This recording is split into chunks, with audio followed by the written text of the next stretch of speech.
السلام عليكم ورحمة الله وبركاته.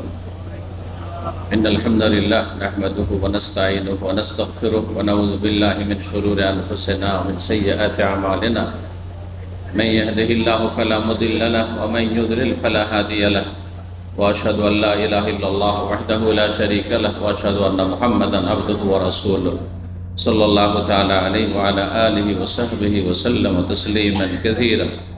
أما بعد أعوذ بالله من الشيطان الرجيم وأقيموا الصلاة وآتوا الزكاة واركعوا مع الراكعين.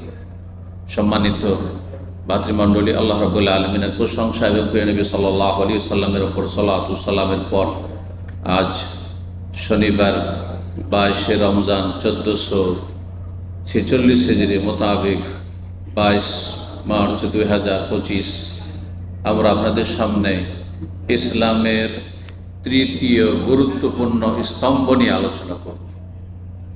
আশা করি বুঝতে পেরেছেন, ইসলামের 3 নম্বর স্তম্ভ সেটি কি? রোজা। কারা রোজা বলছে একটু হাত তোলেন। রোজা। আর কারা জাকাত বলছে হাত তোলেন। তাহলে আলহামদুলিল্লাহ, যখন জাকাতে কিছু হাত উঠেছে তার মানে আলহামদুলিল্লাহ বুঝতে শিখেছেন।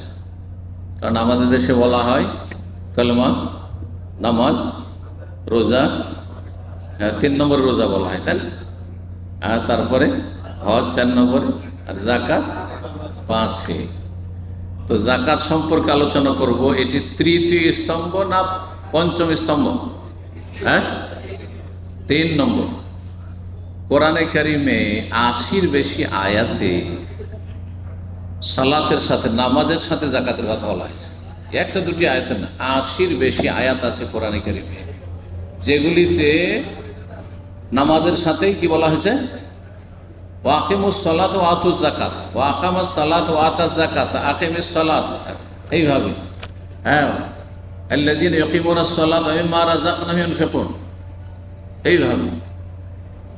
তাহলে ইসলামে 1 নম্বর স্তম্ভ হচ্ছে কি? শুধু কালমা বলবেন, কালমার সাক্ষ্য প্রদান করা। কালমার কি করা? সাক্ষী দিতে হবে। সাক্ষী না দিয়ে এমনি যদি কেউ পড়ে তো মুসলমান হবে নাকি? এটা অমুসলিম না। ও বলে আশহাদু, আমি সাক্ষী দিচ্ছি। সাক্ষী দেবে। দুটো কথা আছে, এক আল্লাহ ছাড়া কোনো আমার মাবুদ নেই, বাকি সব বাতিল। আর এক মুহাম্মদ সাল্লাল্লাহু আলাইহি ওয়াসাল্লাম ছাড়া আমার কোনো রসুল নেই, তিনি শেষ রসুল। 2 নম্বর 5 ওয়াক্ত সালাত, নামাজ। 3 নম্বর যাকাত। 4 নম্বরে সিয়াম, রোজা। 5 নম্বরে হজ। হজ নবী সাল্লাল্লাহু আলাইহি ওয়াসাল্লামের জীবনের শেষ দিকে 9ম হিজরিতে, 10ম হিজরিতে হজ করেছেন। আর হজ করে আসলেন জিলহজ মাসে, মুহররম, সফর, তার রবিউল আউয়াল মাসের 12 তারিখে নবী সাল্লাল্লাহু আলাইহি ওয়াসাল্লাম ইন্তেকাল হয়ে গেল। তাহলে একেবারে শেষ জীবনে হজ ফরজ হয়েছে। কিন্তু রোজা ফরজ হয়েছে 2য় হিজরিতে। জাকাত ফরজ হয়েছে, জাকাতের প্রাথমিক ফরজ হয়েছে মক্কাতে, হিজরতের আগে। এই জন্য মক্কি আয়াতেও জাকাতের কথা রয়েছে। আর জাকাতের বিস্তারিত বিবরণ, কিসে কিসে জাকাত লাগবে, কতটা লাগবে, বিশদ বর্ণনা মদিনায় নাযিল হয়েছে 1ম হিজরির শেষ দিকে বা 2য় হিজরিতে, মানে রোজা না আগে। তাহলে রোজা রমজানে যে রাখছেন তার চাইতে বেশি গুরুত্বপূর্ণ হচ্ছে জাকাত দেওয়া। এটা কার জন্য? পয়সাওয়ালাদের জন্য। কতটা পয়সা? মানে আজকালকার ভাষায় পয়সাওয়ালা না। আজকাল তো 1 কোটি টাকা থাকলেও মনে করছেন না না না আমরা তো পয়সাওয়ালা না, আমরা মধ্যবিত্ত, ঠিক না? না না, পয়সা সর্বনিম্ন নিসাব শরীয়তে নির্ধারণ করা হয়েছে। সেটা ইনশাআল্লাহ তাআলা যখন টাকার জাকাতের কথা আসবে তখন বলবো কতটা পরিমাণ রিয়ালে হবে। আর সেই রিয়ালটা বলে দিলে আপনারা হিসাব করে নিতে পারবেন সৌদি প্রবাসী যে বাংলাদেশে কত টাকা হলে জাকাত খরচ হবে। জাকাতের বিভিন্ন দিক রয়েছে, তার মধ্যে আজকে অল্প সময়, মাত্র অল্প সময় আমরা আলোচনা করব। তারপরে ইনশাআল্লাহ তাআলা নামাজ শিক্ষা চলবে, নামাজ শিক্ষার পর্ব চলবে আজকে। কারণ অধিকাংশ ভাইরা নতুন আসছেন, সহি শুদ্ধ নামাজ যদি না হয় তাহলে বাকিগুলো কিন্তু কবুল হবে না। আগে নামাজ ঠিক করতে হবে, সুতরাং সেই শুধু নামাজটা ঠিক শিখা অত্যন্ত জরুরি। সংক্ষেপে শুধু বলবো কোন কোন সম্পদে জাকাত ফরজ, আপনার আমার কোন সম্পদগুলিতে জাকাত ফরজ, এটা জেনে নিলে বাকি সম্পদগুলিতে জাকাত ফরজ নেই। মেলা সম্পদে জাকাত ফরজ নেই, মাঠের জমিতে জাকাত নেই, বসবাসের বাড়িতে জাকাত নেই, বাড়িতে দুটো তিনটে চারটা পয়সাওয়ালাদের বাড়ি দুটো তিনটে চারটা গাড়ি ব্যবহার করছে তার ফ্যামিলির লোকেরা, একজনের মালিকানা তো রয়েছে, কোনো জাকাত নেই, ইত্যাদি ইত্যাদি। তাহলে জাকাত কিসে আছে আমরা ইনশাআল্লাহ তা 5টি পয়েন্টে আলোচনা করে দেব, যাতে মনে রাখতে সহজ হয়। জাকাত কিসে ফরজ? বললাম যে জাকাতের গুরুত্ব নামাজের পরে 3 নম্বরে ইসলাম। বুঝতে পারছেন না? জাকাত হচ্ছে ইসলামের এত গুরুত্বপূর্ণ বিষয়, জাকাতকে অস্বীকার করলে সে মুসলিম না।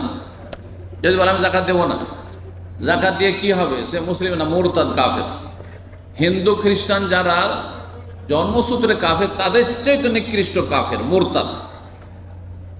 যে জন্মসূত্রে ইসলাম পাওয়ার পরেও ইসলাম থেকে বেরিয়ে যায়, সে অমুসলিম কাফেরের চাইতে, ইহুদি নাসারার চাইতে নিকৃষ্ট। বুঝছেন না? তাহলে কত বড় তার অপরাধ। কিন্তু কেউ যদি অস্বীকার না করে, কৃপণতা করে, অধিকাংশ লোকেরা যে জাকাত দেয় না পয়সাওয়ালারা, এরা অস্বীকার হয়তো করেন না, যদি নাস্তিক বেদিন না হয় তাহলে। হ্যাঁ, নামাজ টামাজ পড়েছে, কিন্তু পয়সার উপর মায়া বেশি, পয়সা কামড়ি, বের করতে বড় কষ্ট লাগছে, এই কৃপণতার কারণে। তাহলে সেই ব্যক্তি কাবিরা গুনাহগার, মহাপাপী সে, এবং তার জন্য জাহান্নামের শাস্তি রয়েছে। তার এই ধন সম্পদগুলিকে জাহান্নামের আগুনে সেগুলিকে উত্তপ্ত করা হবে, একবারে লাল করে উত্তপ্ত করা হবে। যেমন কামার শালাতে লোহাগুলিকে, অস্ত্রগুলিকে কি করা হয়?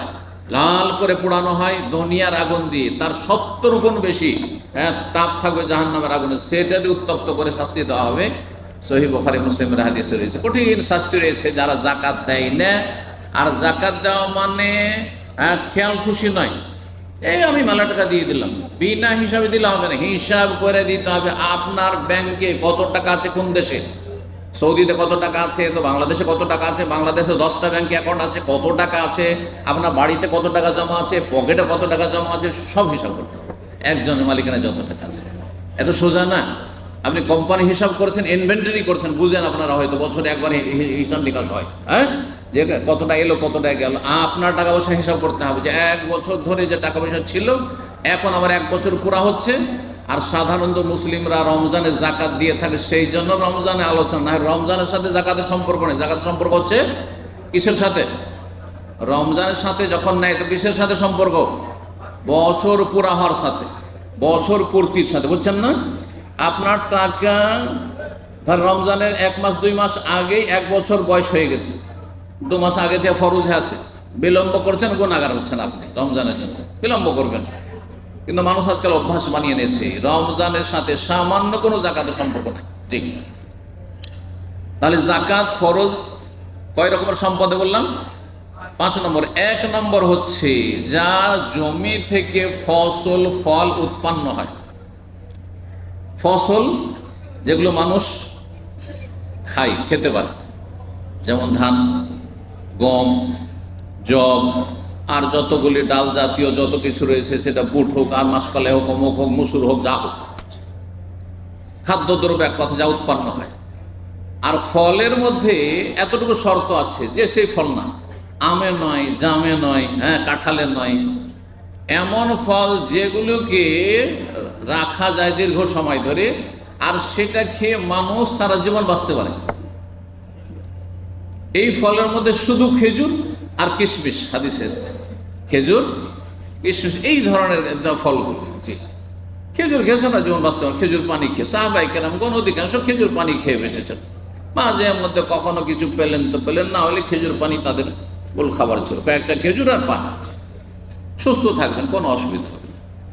তো এসব ফলে জাকাত লাগবে। যেসব ফল পচে সরে নষ্ট হয়ে যাবে, না খেলে, তা কলা, জাকাত নেই। কলার বাগান আছে, জাকাত নেই। হ্যাঁ, কলা বিক্রি করার পর টাকা জমা হইলো, তারপরে সব টাকাগুলোর সাথে আপনার অ্যাড করেন, আর বছরে একবার তখন জাকাত দেন, যদি খেয়ে দিয়ে বাঁচে তাহলে খরচ করে। দলিল কোরআনে কারিমে সূরা বাকারা 267 নম্বর আয়াত, আল্লাহ বলছেন, ইয়া আইয়ুহাল্লাযীনা আমানু, হে ঈমানদারগণ, আনফিকু মিন তাইয়্যিবাতি মা কাসাবতুম, তোমরা পাক পবিত্র যা উপার্জন করো, হালাল তা খরচ করো, মানে যাকাত দাও। অমিম্মা আখরাজনা লাকুম মিনাল আরদ, আর যা জমি থেকে উৎপন্ন হয় তাতে যাকাত দাও, মানে ফসলে আর ফলেও যাকাত দাও। কখন যাকাতটা দিতে হবে? ফসল ফলের যাকাত বছরে একবার, না কেটে নেওয়ার সাথে সম্পর্ক? হ্যাঁ, কেটে মেরে নিয়ে আসার সাথে সম্পর্ক। এর দলিল সূরা আনামের আয়াত 141, আল্লাহ বলছেন, ওয়া আতু হাক্কাহু ইয়াওমা হাসাদিহি, ফসলের যাকাত দেবে যেই দিন কেটে মেরে ঘরে তুলবে, সেই দিন, যেদিন কেটে মেরে তুলবেন সেদিন আপনাকে অসুর দিতে। এর নাম কি? অসুর বলে আমাদের দেশে। ওই 10 মনে 1 মন বিনা সেচেন আগে ফসল হইতো। হ্যাঁ, আগের যুগে আমরা ছোটকালে দেখেছি। সেচ প্রথম দেখতে লাগলাম যে এই পাম্প সেট মেশিন আসলো, তার আগে আমাদের ছিল না। আমরা দেখেছি 10 বছর 12 বছর বয়সে প্রথম এইসব মেশিনগুলো এসেছে, আর সেচের প্রয়োজন হয়েছে, আর এইসব সেচের ধান আর সেচের গম সুর। তার আগে গমও হইতো বিনা সেচে, ধানও হইতো, আউশ ধান হইতো ভাদ্র মাসে, সব বিনা সেচে হইতো। জি, তো এর দলিল নবী সাল্লাল্লাহু আলাইহি সাল্লামের হাদিসে রয়েছে, কতটা ফসল হলে যাকাত লাগবে? 300 সা। হাদিসে রয়েছে 300 সা যদি হয়ে যায়, তাহলে সংক্ষেপ করার জন্য সবগুলো হাদিস আমি পড়ছি। কতটা লাগবে? ফসল হচ্ছে 2 রকম, সেচ করা ফসল আর বিনা সেচের ফসল। বিনা সেচে খরচ কম, মেহনত কম, সুতরাং 10 মনে 1 মন দিতে হবে পরিমাণ। আর যদি সেচ করা হয় তাহলে মেহনত বেশি, খরচ বেশি, সুতরাং 20 মনে 1 মন দিতে হবে। এবার বুঝেছেন? তাহলে কতটা দিতে হবে, কতটা পরিমাণ হইলে আপনি যাকাত দাতা হয়ে গেছেন, যাকাত খরচ হয়েছে, সেটা বললাম 300 সা। 1 সা কততে হয়? কেউ বলছে 2.5 কেজি, কেউ হচ্ছে 3 কেজি। এই ক্ষেত্রে সতর্কতা অবলম্বন করবেন, কারণ 2.5 কেজি করে ধরেন, তাহলে 300 সায় কত হয়ে যায়? 3 আড়িয়ে 750 কিলো। 750 কিলো যদি গম হয়, ধান হয়, তাহলে যাকাত খরচ হয়। কিন্তু যদি 3 কিলো করে ধরেন, তাহলে কত হবে? হ্যাঁ, 300 সা 3 তিরিকে 9, তাহলে 900 কিলো হয়ে যাবে। হ্যাঁ, তো এই জন্য এখানে সতর্কতামূলক বলবো যে 750 কেজি যদি হয়ে যায় তাহলে যাকাত দিয়ে দেন। 2 নম্বর যাতে যাকাত খরচ, সেটা হচ্ছে গবাদি পশু। গবাদি পশু মানে গৃহপালিত পশু, যেগুলোর মানুষরা গোস্ত খায়, ঘোড়াতে না। ঘোড়া যদি ব্যবসা থাকে তাহলে ঠিক আছে, ঘোড়া চড়ার জন্য 2-4-5টা ঘোড়া আছে, ঘোড়ার যুগ, অসুবিধা নেই, ওতে যাকাত লাগবে না। হ্যাঁ, সেটা বাহন আপনার। কিন্তু গবাদি পশু যেগুলো গোস্ত খাচ্ছেন, হ্যাঁ, আর অধিকাংশ সময় চারণভূমিতে চড়ে খাচ্ছে, আপনার ফার্মের গরু নয়, হ্যাঁ, আর ফার্মের ছাগল নয়। ফার্মের গরু, ফার্মের ছাগল হয়, তাহলে 5 নম্বর সম্পদ পড়বে, ব্যবসায়ী সামগ্রীতে চলে যাবে। 2 নম্বর যেটা, সেটা হচ্ছে গবাদি পশু, যেটা কি করা হয়, অধিকাংশ সময় চড়ে চারণভূমিতে খায় দায়, যা এক সময় হইতো। তো এর নেশাব যদি ওঁট হয় তাহলে 5টি, গরু হলে কে বলতে পারে? কারো জানা আছে? কত? জোরে বলেন। হ্যাঁ, 30, মাশাআল্লাহ। আর যদি ছাগল হয় 40টি। জি, এই ছিল, এটার দরকার পড়বে না, সুতরাং সংক্ষেপে এতটাই যথেষ্ট। এই মর্মে মেলা হাদিস রয়েছে রাসূলুল্লাহ সাল্লাল্লাহু আলাইহি সাল্লামের। 3 নম্বর যাতে যাকাত লাগবে সেটা হচ্ছে স্বর্ণ। কি? গোল্ড, সোনা। জি, স্বর্ণে যাকাত লাগবে। স্বর্ণে যাকাত লাগবে কতটা, আর কতটা নেশাব? নেশাব মানে সর্বনিম্ন কতটা সোনা হইলে হবে? 20 দিনার বা 20 মিসকাল। যেটাকে মিসকাল বলে সেটাকে দিনার বলে। যেমন যেটাকে আমাদের দেশীয় ভাষায় ভরি বলে, ভরি বুঝেন তো, সেটাকে তোলা বলে। অনেকে বুঝে না, হ্যাঁ, তখন বিব্রত হয়ে যায়, একজন তোলা বলছে আর একজন ভরি বলছে, কথায় একই। ওই রকমের দিনার, আরবরা দিনার বলে, মিসকালও বলে। 20 মিসকাল। 20 মিসকাল সমান কত? ভরিতে 7.5 ভরি। কত ভরিতে? 7.5 ভরি। 7.5 ভরিতে কত গ্রাম হয়? 85 গ্রাম। কত? 85 গ্রাম স্বর্ণ যদি একজনের মালিকানায় থাকে তাহলে যাকাত দিতে হবে। এই মর্মে রাসূলুল্লাহ সাল্লাল্লাহু আলাইহি সাল্লামের হাদিস রয়েছে আবু দাউদে, হাত্তা ইয়াকুনা লাকা 20 দিনারান। 20 দিনার যদি হয় তাহলে জাকাত দিতে হবে। কয়টা হয়ে গেল? 3 হইল। 4 নম্বর সম্পদ হচ্ছে চাঁদি। চাঁদির অপর নাম হচ্ছে রূপা। হ্যাঁ, রূপা। জি, এই চাঁদি রূপাতে কি লাগবে? জাকাত লাগবে। এতে নেশাব কত? এতে রাসূলুল্লাহ সাল্লাল্লাহু আলাইহি ওয়াসাল্লাম নেশাব বলেছেন 5 উকিয়া। কত বলেছেন? 5 উকিয়া। 1 উকিয়া 40 দিরহাম হয়। তাহলে 40-কে 5 দিয়ে গুণ দেন, তাহলে কত হবে? তাড়াতাড়ি বলেন অঙ্ক। 200 দিরহাম। 200 দিরহাম নেশাব। হাদিসের আলোকে 200 দিরহাম নেশাব। এতে কত ভরি হবে? হ্যাঁ, কত? 52.5 ভরি। ভরিতে যদি বলেন কত হবে? 52.5 ভরি। গ্রামে কত হবে? 595 গ্রাম। 595 গ্রাম কারো কাছে চাঁদি, রূপা, সিলভার যদি থাকে তাহলে তাতে কি লাগবে? জাকাত লাগবে। এখন থাকলো টাকা। টাকা আর চাঁদি একই জিনিস, কারণ এই কাগজের টাকা নোট আসার আগে সারা দুনিয়াতে কি চলতো? রূপার টাকা চলতো। আমার দাদা আমলে আমার দাদা গল্প করতেন, কারণ আমার দাদাকে আমি পেয়েছি আর আমার দাদা আমার দাদাকে পেয়েছে, সুতরাং আমার দাদার দাদা পর্যন্ত কিন্তু আমি হদিস পেয়েছি যে তাদের যুগটা কেমন ছিল, বুঝছেন না? তো আমার দাদা বলতেন যে আমার দাদা ছিলেন আজি হিমায়াতুল্লাহ, উনি এক হাজি রাহিমাহুল্লাহ তাআলা। তো তিনি বড় পয়সাওয়ালা ছিলেন, আর তিনি ওই চাঁদির টাকা বই নিয়ে বেড়াইতেন। ক্যাথা বুঝেন তো? ওই যে ক্যাথা বিছানা বিছায়, ক্যাথা, ছোট ছোট ক্যাথা, আর ওইটা দিয়ে একটা ব্যাগ তৈরি করতো আগের মানুষরা। হ্যাঁ, আর ওটাকে বাটুয়া বলতো, ঝুলিয়ে নিয়ে বাড়িতো গাড়ি করে। বুঝতে পারছেন? এইতে করে কালেকশন করতো যাদের কাছে পাওনা থাকতো তাদের কাছ থেকে। তো তখন কিসের টাকা ছিল? চাঁদির টাকা ছিল, রূপার টাকা ছিল। তো রূপার টাকার বিকল্প হিসাবে আমাদের সুবিধার্থে কাগজ করা হয়েছে, কাগজের টাকা। সুতরাং কাগজের টাকা নেশাব সোনায় ধরলে হবে না, গোল্ডে ধরলে হবে না, কিসে ধরতে হবে? চাঁদিতে ধরতে হবে। এতে গরিবের বেশি লাভ আছে। চাঁদিতে ধরলে নেশাব কত? চাঁদিতে ধরলে নেশাব হচ্ছে 2231 রিয়াল। এই বছরের সৌদি আরবের হাইয়াত কেবারিল ওলামা, বড় বড় ওলামাদের, স্কলারদের, হ্যাঁ, সর্বসম্মতিক্রমে ফতুয়া যে এই বছরে যারা জাকাত দিবেন কারো কাছে যদি গোটা বছর ধরে 2231 রিয়াল থাকে তাহলে জাকাত ফরজ তার উপর। এখন বাংলাদেশি টাকা হিসাবে 2200 রিয়ালে কত হবে?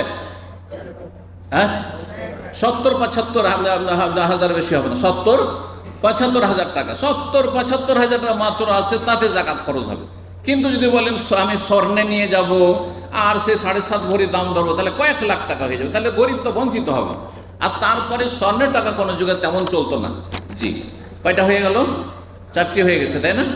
5 নম্বর সর্বশেষ ব্যবসায়ী সামগ্রী। দোকান আছে, হিসাব করে মুদিখানার দোকান, আপনার দোকান আছে, জুতার দোকান আছে, আপনার অন্য কোনো দোকান আছে, আপনার গাড়ির মালিক, এই যে কোম্পানিগুলো টয়টা, অমক তমক, হোন্ডা, এইসব যে যাদের শোরুমের মালিক যারা, তাদেরকে জাকাত দিতে হবে। আশা করি বুঝতে পেরেছেন। আল্লাহ যেন আমলের তৌফিক দান করেন, গুনাহ খাতা মাফ করেন, এবং এই জাকাতগুলি ঠিকভাবে হিসাব করে যারা জাকাতের নেশা করেছে তাদেরকে আদায় করার তৌফিক দান করেন, এবং আল্লাহ রাব্বুল আমাদের জান্নাতুল ফিরদাউস দান করেন। জাযাকুমুল্লাহু খাইরান ওয়া সাল্লাল্লাহু আলা মুহাম্মদ ওয়া আলা আলিহি ওয়া সাহবিহি আজমাইন।